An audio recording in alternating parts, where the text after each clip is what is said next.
During that time, CIO chaps continued to pass by the house and speak to Isaac. Said to Isaac, well, we're black and you're black, so now we are all friends. And started to tell Isaac that we were South African spies and that we've got South African spies coming up all the time to our house. So Isaac said, no, that's not true at all. And then they accused him of protecting us. And then they accused him, saying to him, well, we're going to arrest you, we can lock you up for 30 days. So Isaac said, well, let's go. So they just drove off. But what happened then is they continued to come past our place, and on the one occasion they left a note for Tony to go to the CISI, I think it is, it's the torture group at the Harare Central, and that we had to go there. So of course Tony was really shaken, but I accompanied Tony because I felt that had I not accompanied him, that I might have never seen him again, because they would disappear. If I start asking, where is he? They'd say, oh, well, we didn't see him, we know nothing about him, and so on. So it was absolutely imperative that I accompanied Tony to the Harare Central at that time. Now, as we went through, they actually closed 5 gates behind us.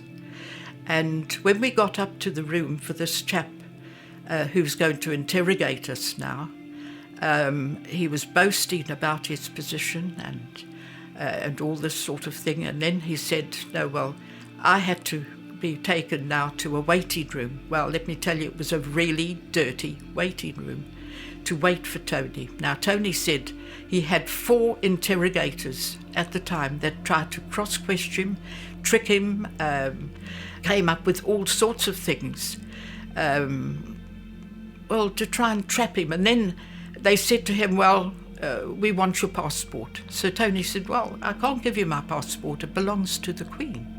So they said, well, what is the number? So Tony said, well, I don't know what the number is, I can't remember.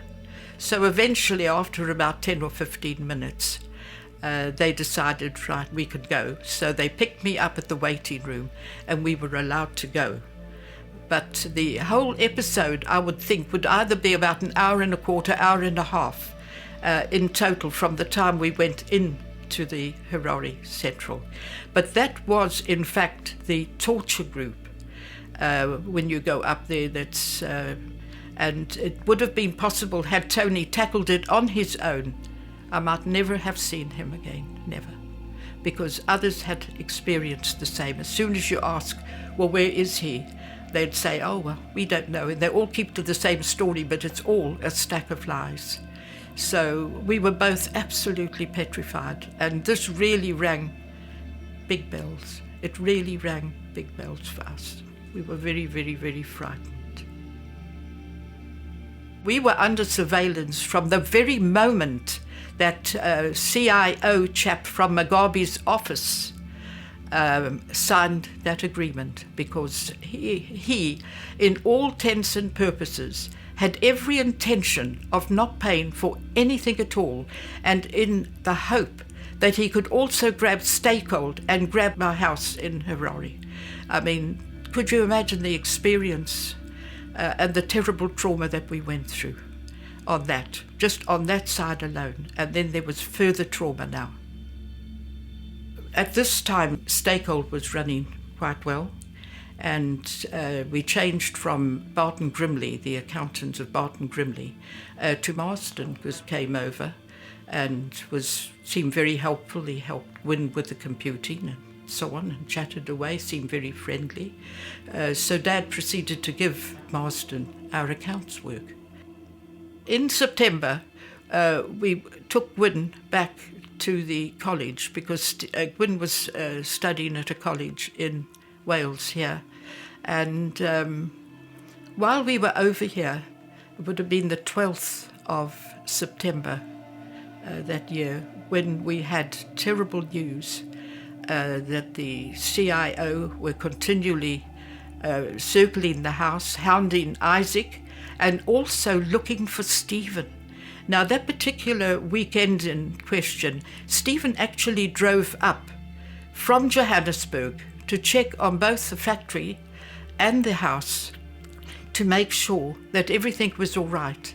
And very, very fortunately, he drove back to South Africa and was over the border when the CIO now had, must have heard about Steve, I don't know, but they started to hound looking for Stephen on a very serious basis to arrest Stephen again. Marston actually contacted us by phone and said that he needed to send a fax to us.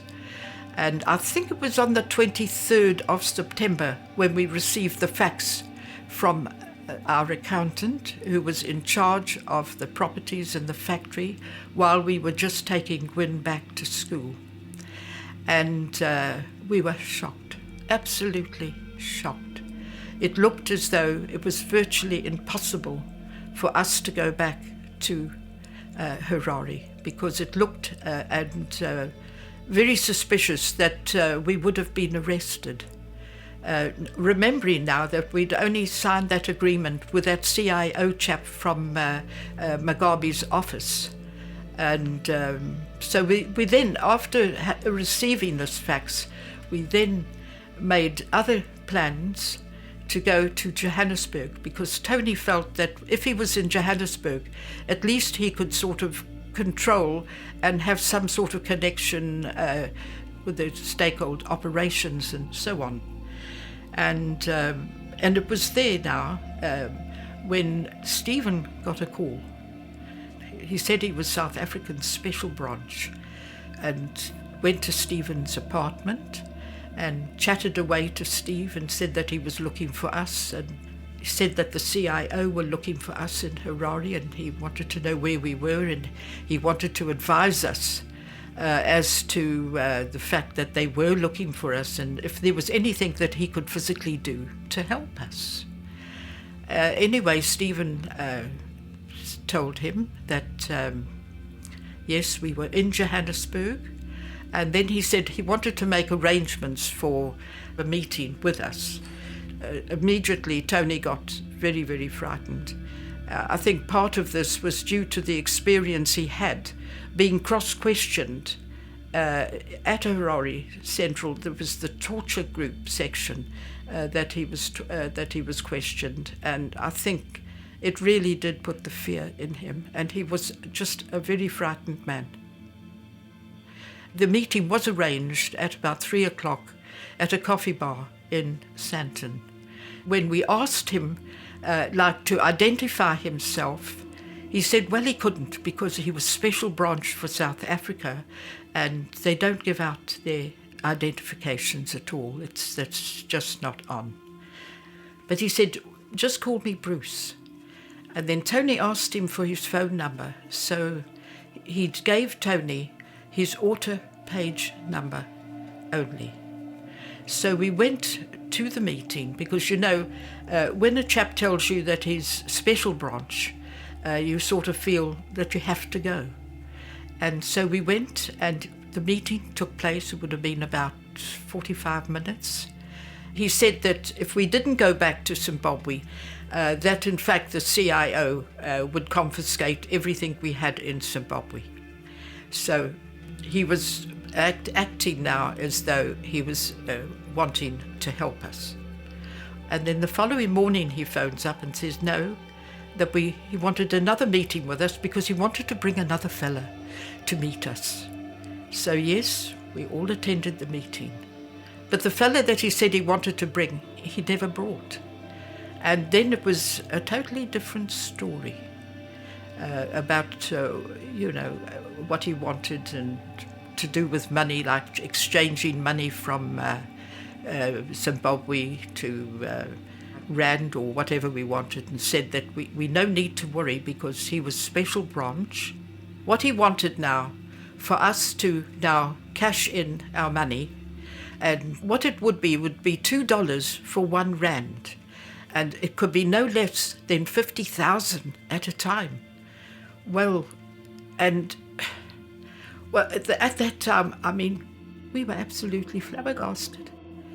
We'd done nothing wrong. I told him we'd done nothing wrong. So we couldn't understand what all the hassles were and why now was his tune changed. Anyway, I think it was again the next day or the day after that when he phoned Stephen up again that he was going to bring this chap to the meeting with him. So again, because he was special branch, we believed that he was special branch, we felt that we had to go, so we went to the meeting, and again, the chap that he said he was going to bring, he never brought. But he actually hid his car so that we couldn't see it, and seemed totally different from the first and second meeting. So much so that it raised suspicions. He sort of gave us the feeling that he wanted to protect us and he was going to help us, and it was the way for us to get back into Zimbabwe and so on and so forth. So when he hid his car, I think this also raised suspicions to us. And now the tune had totally changed altogether.